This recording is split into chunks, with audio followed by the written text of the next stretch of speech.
My name is Josh Moybrook. I'm going to be showing you the new scheduling and volunteer management system that we'll be using from the volunteer perspective to just kind of show you guys how to interact with the system and use it along with the tools for better communication and just utilizing everything that's available for you there. I'm going to kind of start with what it's going to look like for you to be initiated into the system and how it'll look to get scheduled. So first, when you're scheduled, you're placed on a schedule by a coordinator at Christ Presbyterian Church. You'll receive an email that looks like this. You'll also receive a text message if we have a valid phone number on file. There's an option to reply stop if you don't want to receive text messages, but I would say those are going to be beneficial later on because you'll stop yourself from getting reminders for your serving times as well. So it's a good idea to keep those on just in case you like to be reminded when your schedule is coming up. So this message that you'll receive via email, as you can see, there's a message right here. This message will be customizable depending upon who's your scheduler. It won't always have this verbiage or look like that. It will always say you've been scheduled to just kind of mark that this isn't a reminder email. This is a, hey, you've been scheduled and we need you to respond and decline and accept the proposed dates that we have for you.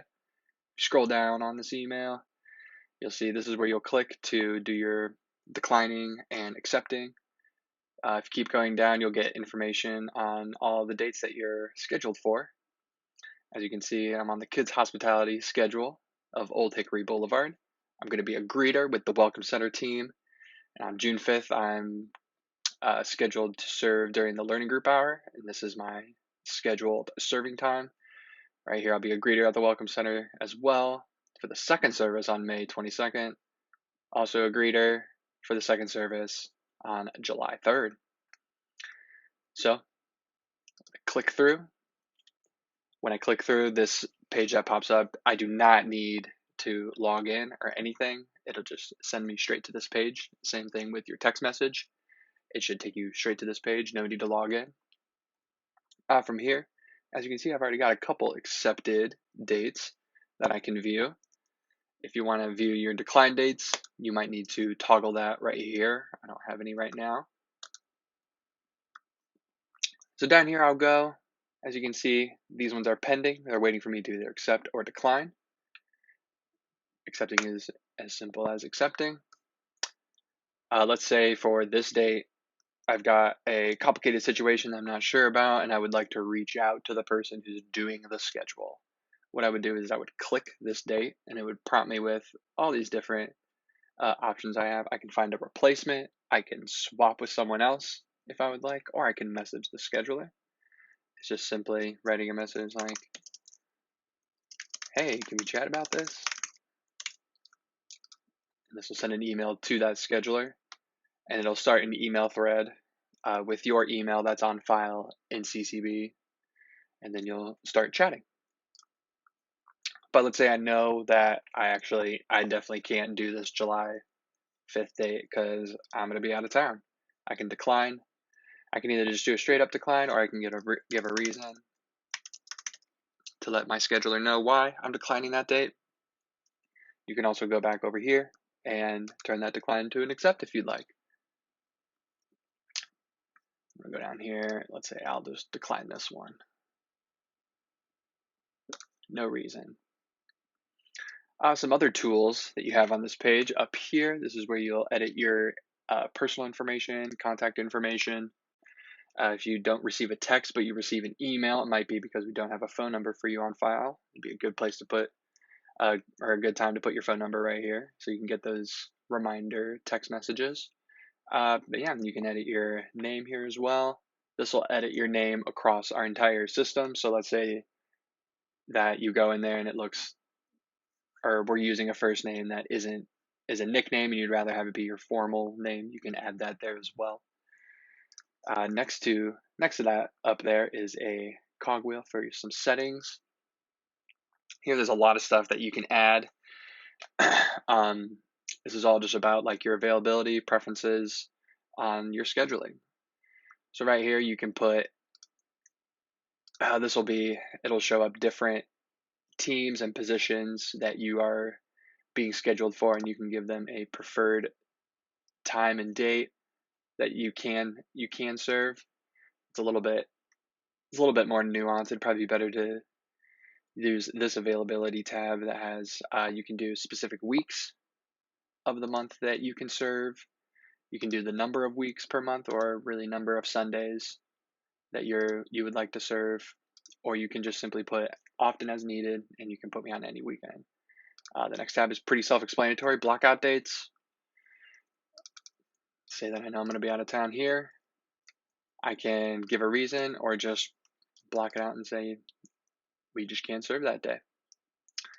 All right, one other thing I wanted to show you on this page is this button over here. This allows you the ability to link your serving with a calendar of your choosing.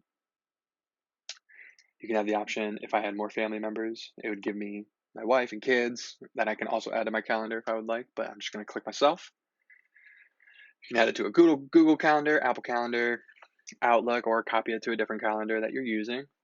This calendar will be dynamic, so that if you decline a date that you previously accepted, it'll then automatically remove from the calendar, and any dates that you accept will automatically be added to your calendar.